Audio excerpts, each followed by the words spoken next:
सत्ता पक्ष के लोग सब मेरे बोलने से पहले ही भाग गए। मैंने अपनी दुनिया को ख़त्म होते हुए देखा। अपनी आंखों के सामने एक सिक्योरिटी गार्ड नहीं था। मैं ये कह सकती हूँ कि देश ने, सरकार ने हमें वहाँ पे अनाथ छोड़ दिया। हमारे गृह मंत्री महोदय जी कश्मीर गए थे। किस लिए गए थे? आदरणीय अध्यक्ष महोदय, मैं आपको धन्यवाद देना चाहती हूँ कि इस महत्वपूर्ण मुद्दे पर आपने मुझे बोलने का मौका दिया। ये अलग बात है कि सत्ता पक्ष के लोग सब मेरे बोलने से पहले ही भाग गए।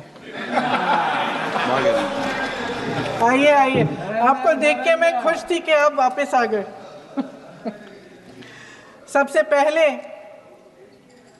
मैं उन सैनिकों, उन जवानों, उन अफसरों को नमन करना चाहती हूँ जो हमारे देश के रेगिस्तानों में, हमारे देश के घने जंगलों में, बर्फीले पहाड़ियों पे हमारी देश की रक्षा करते हैं, जो हर पल देश के लिए अपनी जान देने के लिए तैयार रहते हैं।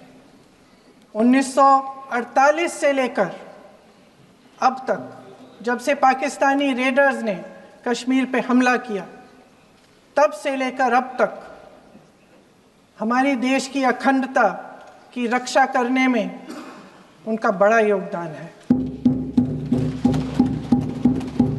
हमारी आज़ादी अहिंसा के आंदोलन से हासिल हुई, लेकिन जैसे मैंने कहा, उसको कायम रखने के लिए हमारी सेना का बहुत बड़ा योगदान है। अध्यक्ष महोदय, कल मैं सदन में बैठी हुई सबके भाषण सुन रही थी। आदरणीय रक्षा मंत्री महोदय ने बोला, सत्ता पक्ष के कई मंत्रियों ने बोला। 1 घंटे का रक्षा मंत्री जी का लंबा भाषण था। सुनते सुनते एक बात मुझे बहुत खटक रही थी। उसके बाद जब दूसरे भाषण भी सुने आपके, सत्ता पक्ष के, तब भी ये बात बार बार मेरे मन में आ रही थी कि सारी बातें कर ली। ऑपरेशन सिंदूर की बात कर ली, आतंकवाद की बात कर ली, देश की रक्षा की बात कर ली, इतिहास का पाठ भी पढ़ा दिया, लेकिन एक बात छूट गई। उस दिन 22 अप्रैल 2025 को जब 26 देशवासियों को अपने परिवार के सदस्यों के सामने खुलेआम मारा गया, तो ये हमला कैसे हुआ, क्यों हुआ?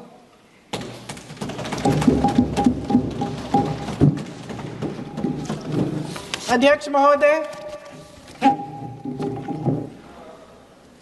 ये लोग बैसारन वैली में, पहलगाम के पास कश्मीर में क्या कर रहे थे? आजकल पब्लिसिटी का दौर है, प्रचार का ज़माना है।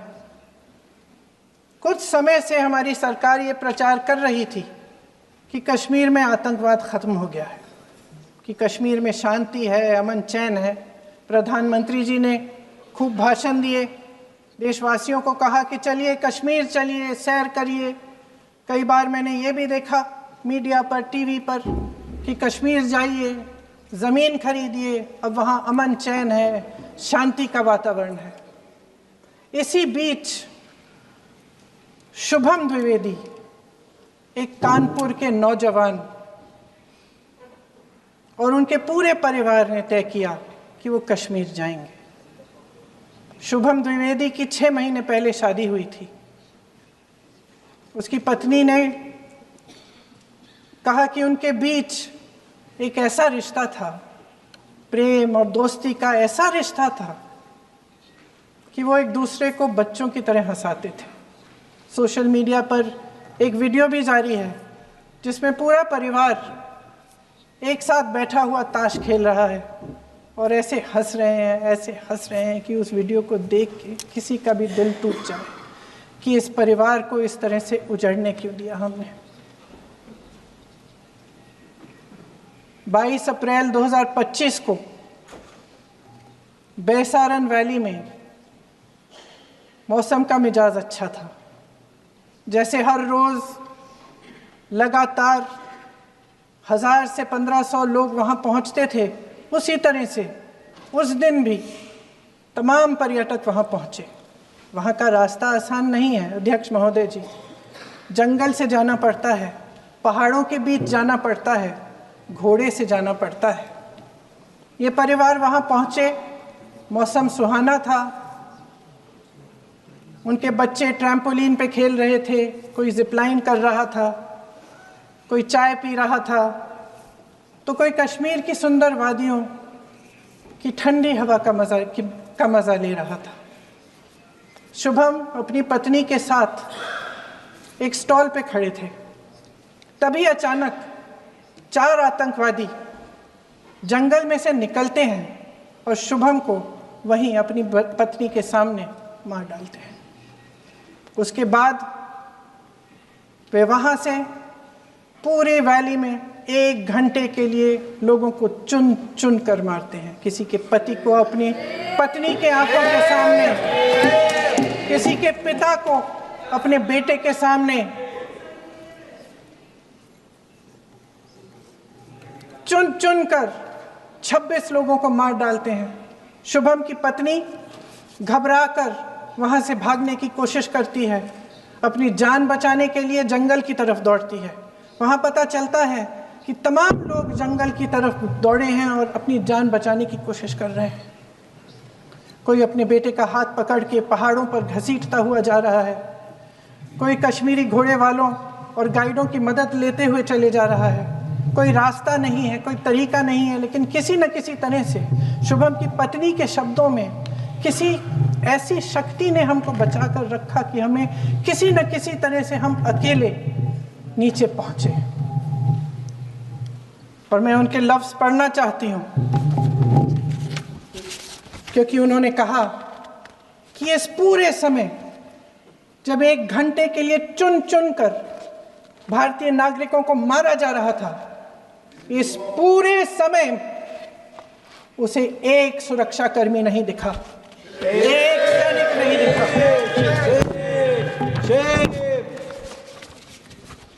शुभम की पत्नी ने कहा, कोट, मैंने अपनी दुनिया को खत्म होते हुए देखा। अपनी आंखों के सामने एक सिक्योरिटी गार्ड नहीं था। मैं ये कह सकती हूँ कि देश ने, सरकार ने हमें वहां पे अनाथ छोड़ दिया था। सिक्योरिटी क्यों नहीं थी वहां पे एक सैनिक क्यों नहीं दिखा? क्या सरकार को मालूम नहीं था कि यहाँ रोज 1000 से 1500 पर्यटक जाते हैं? क्या सरकार को मालूम नहीं था कि यहाँ के पहुंचने के लिए जंगल के रास्ते से जाना पड़ता है? अगर कुछ हो जाएगा तो लोग वहां से निकल नहीं पाएंगे। एक चिकित्सा का इंतजाम नहीं था, फर्स्ट एड का इंतजाम नहीं था, कोई इंतजाम नहीं था, ना सुरक्षा का ना फर्स्ट एड का। इन लोगों को भगवान भरोसे छोड़ दिया गया। ये लोग वहां पे इस सरकार के भरोसे गए और इस सरकार ने उन्हें भगवान भरोसे छोड़ दिया।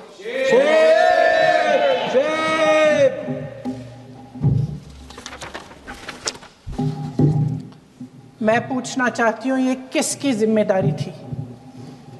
इस देश के नागरिकों की सुरक्षा की जिम्मेदारी किसकी है?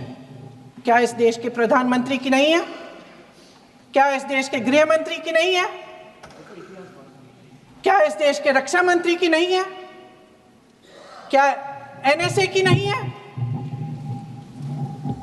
अध्यक्ष महोदय, पहलगाम हमले से सिर्फ 2 हफ्ते पहले हमारे गृह मंत्री महोदय जी कश्मीर गए थे।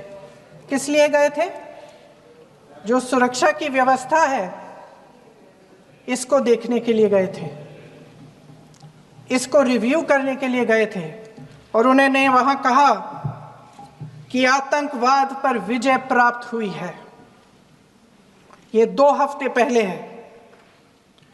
3 महीने बाद जेएनके के गवर्नर साहब एक आम इंटरव्यू में ऐसे ही चलते चलते कह देते हैं कि हाँ, बैसारन वैली में बहुत लापरवाही हुई और इसके लिए मैं जिम्मेदारी लेता हूँ। ऐसे ही चलते चलते, और वो बात होती है, ख़त्म भी वहाँ होती है और वहीं ख़त्म हो जाती है। उनसे जिम्मेदारी ली भी नहीं जाती, कोई सवाल नहीं उठाता, कोई जवाब नहीं देता। अध्यक्ष महोदय, उस हमले की जिम्मेदारी एक आतंकवादी गुट जिसका नाम TRF है थोड़े दिनों बाद लेती है। कौन है ये TRF? 2019 में ये गुट बना।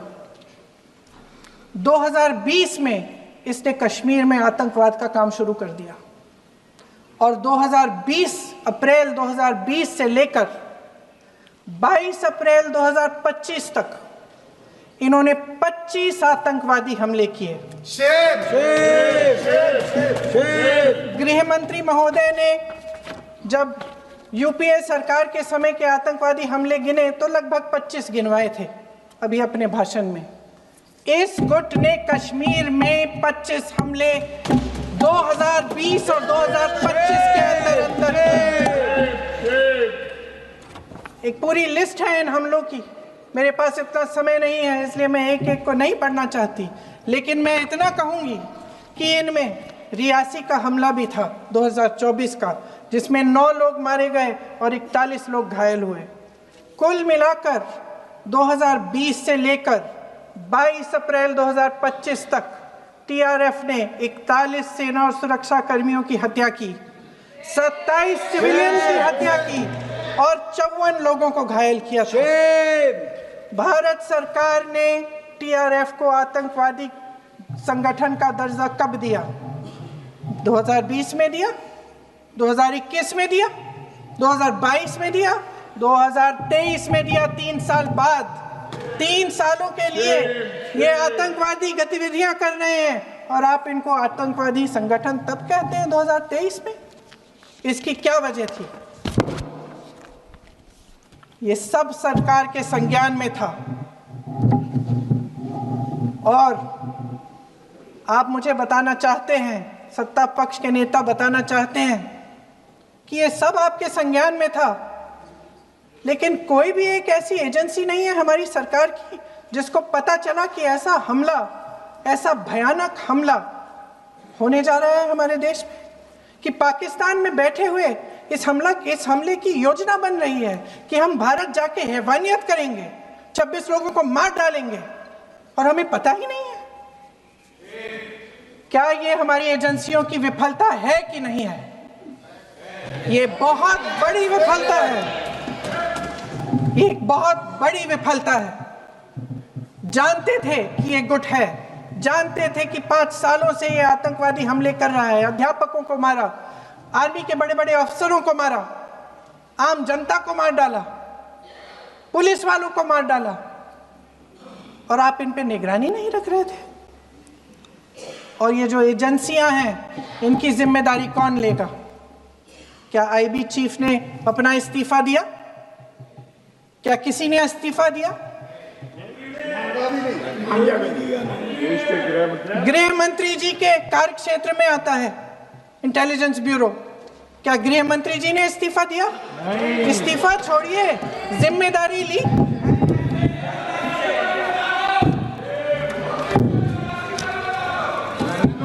साहब देखिए, इतिहास की बात आप करिए, मैं वर्तमान की बात करना चाहती हूँ। आपको तो एक बहाना चाहिए, आपको तो एक बहाना चाहिए। पूरे परिवार का नाम गिनवा देते हैं।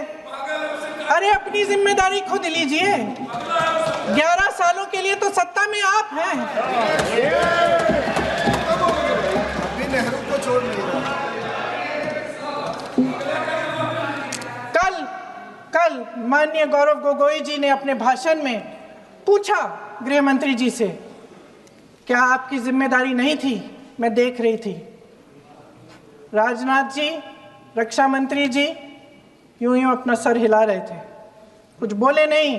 अंदर से महसूस हुआ होगा कि यहाँ कुछ जिम्मेदारी थी, लेकिन माननीय गृह मंत्री महोदय जी हंस रहे थे, वे हंस रहे थे।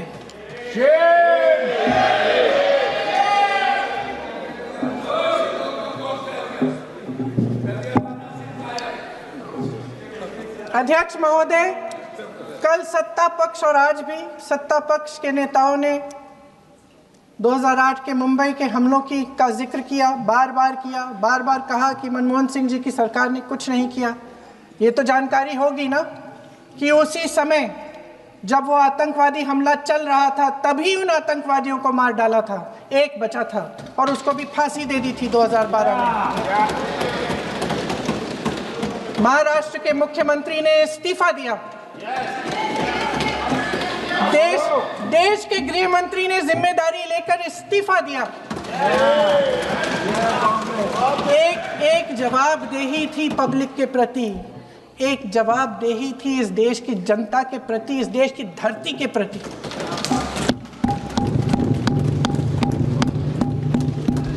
राजनाथ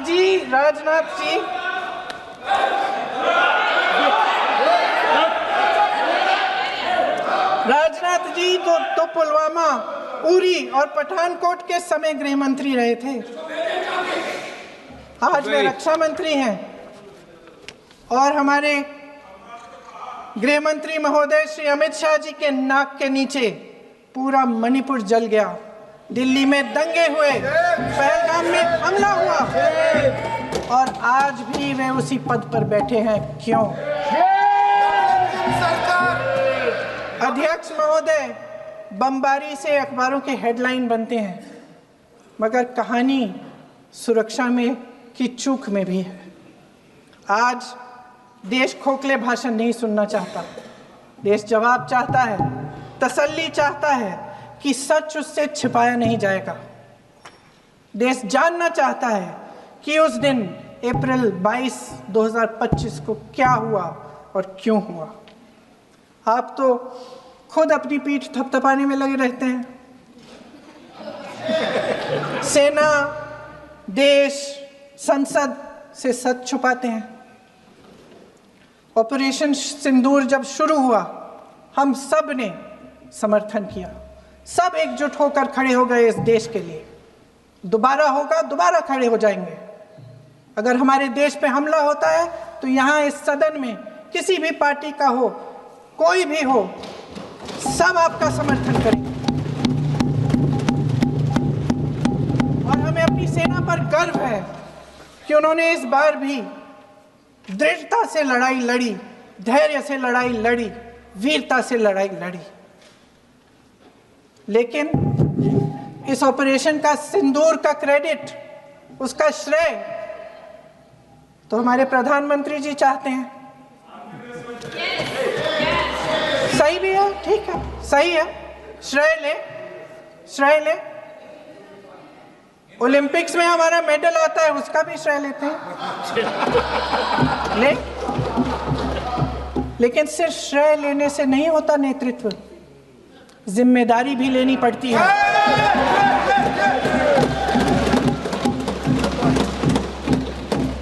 देश के इतिहास में ये पहली बार हुआ, देश के इतिहास में ये पहली बार हुआ कि जंग होते होते ही रुक गई है जी। और इस रुकावट का ऐलान हमारी सरकार, हमारी सेना नहीं करती, अमेरिका के प्रेसिडेंट करते हैं, अमेरिका के राष्ट्रपति करते हैं। ये हमारे प्रधानमंत्री महोदय की गैर जिम्मेदारी का सबसे बड़ा प्रतीक है। आज गृह मंत्री जी ने इस बात पर उल्लेख किया। उन्होंने कहा, उनके शब्दों में उन्होंने कहा कि पाकिस्तान के पास शरण में आने के बजाय कोई चारा ही नहीं था। आपने शरण दिया क्यों? वो आते हैं आपके देश के अंदर, लोगों को मार डालते हैं और आप उनको शरण दे रहे हैं। क्यों दिया शरण? इसका जवाब क्यों नहीं दिया एक भी भाषण में? जैसे ये बात उठी, शरण की बात की हमारे गृह मंत्री जी ने, इतिहास में चले गए। नेहरू ने क्या किया, इंदिरा गांधी ने क्या किया, यहां तक कि मेरी मां के आंसुओं तक चले गए। लेकिन इस सवाल का जवाब नहीं दिया कि ये सीज फायर हुआ क्यों, ये जंग रुका क्यों, और तब क्यों रुका जब दुश्मन के पास कोई चारा नहीं था हमारे श्रेय में आने के बजाय। क्यों रुका ये जंग, इसका जवाब नहीं दिया। धन्यवाद, आप देंगे? वैसे महोदय, मेरी माँ की आंसू की बात किए, मैं इसका जवाब देना चाहती हूँ। मेरी माँ के आंसू तब गिरे जब उनके पति को आतंकवादियों ने शहीद किया, जब वे मात्र 44 साल की थी। और आज अगर मैं इस सदन में खड़ी हूँ और उन 26 लोगों की बात कर रही हूँ, मैं इसलिए कर रही हूँ क्योंकि मैं उनका दर्द जानती हूँ, महसूस करती हूँ।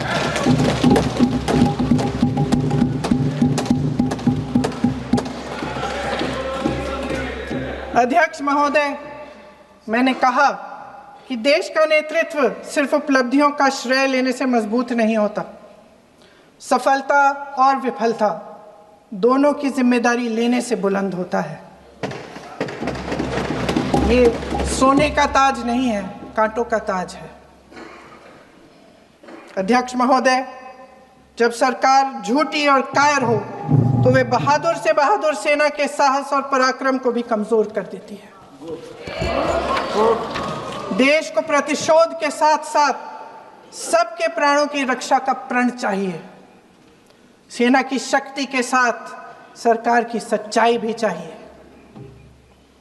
महान देशभक्त शहीद इंदिरा गांधी जी, जिन्होंने सफल कूटनीति के बल पर अमेरिका के राष्ट्रपति निक्सन का मुकाबला करके पाकिस्तान का विभाजन करवाया, बांग्लादेश बनाया, 1 लाख पाकिस्तानी सैनिकों को आत्मसमर्पण करने पर मजबूर किया, उन्होंने कभी इसका श्रेय लेने की कोशिश नहीं की। ऑपरेशन सिंदूर का मकसद अगर पाकिस्तान को सबक सिखाना था तो शायद ये मकसद अभी अधूरा है, क्योंकि हमारी कूटनीति विफल रही है। इसका प्रमाण यही है कि ऑपरेशन सिंदूर के बाद एक पाकिस्तानी जनरल, जिसके हाथ खून से रंगे थे, अमेरिका के राष्ट्रपति के साथ बैठकर लंच खा रहे थे। अगर ऑपरेशन सिंदूर का मकसद आतंकवाद को खत्म करने का था तो पाकिस्तान को संयुक्त राष्ट्र के आतंकवाद विरोधी समिति का अध्यक्ष चुने जाने से इस मकसद को धक्का लगा है। इसकी जिम्मेदारी कौन लेगा? क्या हमारे प्रधानमंत्री लेंगे? क्या उनमें ये हिम्मत है? नहीं है। अगर इस ऑपरेशन के दौरान हमारे जहाजों का नुकसान नहीं हुआ तो सदन में इसे साफ साफ कहने से क्या डर है? क्यों नहीं कहा है? कल भी रक्षा मंत्री जी ने कहा कि हमारे इंफ्रास्ट्रक्चर का नुकसान नहीं हुआ, तो जहाज़ों के बारे में भी बता दें, साफ साफ बता दें, क्या हर्ज है? सच्चाई तो है। सवालों से बचने के लिए ये सरकार हमेशा प्रयास करती है। इसकी राजनीतिक कायरता बेमिसाल है। देशवासियों के प्रति जवाबदेही का एहसास ही नहीं है। सच्चाई ये है कि इनके दिल में जनता के लिए कोई जगह नहीं है। सब राजनीति है, सब पीआर है, सब प्रचार है, सब पब्लिसिटी है। देश की जनता के लिए आपके हृदय में कुछ नहीं रहा। बहुत समय हो गया है आप इस प्रचार में ही लिप्त हैं, जनता को देख नहीं पा रहे हैं। जी मानिए। जो पहलगाम में हुआ, खत्म करती हूँ, जो पहलगाम में हुआ उससे हर एक देशवासी के दिल पे चोट पहुंची है। हिमांशी नारवाल की गुहार ने हम सबको शर्मिंदा किया है। इसीलिए मैं आज यहाँ खड़े हुए एक आखिरी बात करना चाहती हूँ।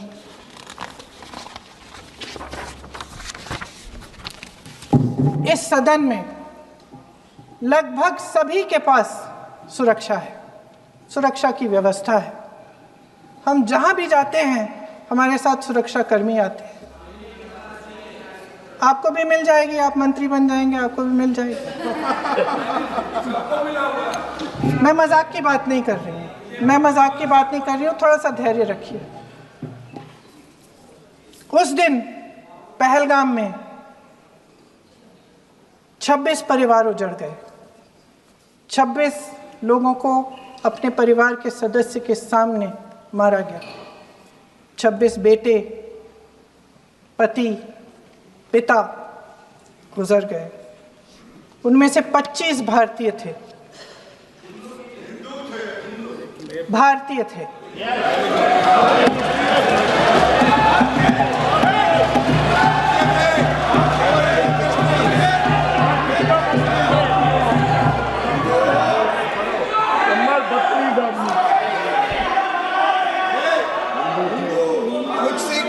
जितने भी लोग बैसारन वैली में थे और जो 25 भारतीय मारे गए, उनके लिए कोई सुरक्षा नहीं थी, कोई सुरक्षा नहीं थी। आप कितने भी ऑपरेशन कर डालें, आप इस सच्चाई के पीछे छुप नहीं सकते, इसे नकार नहीं सकते। आपने उनको सुरक्षित नहीं किया। कोई शर्म नहीं है, कोई शर्म नहीं है।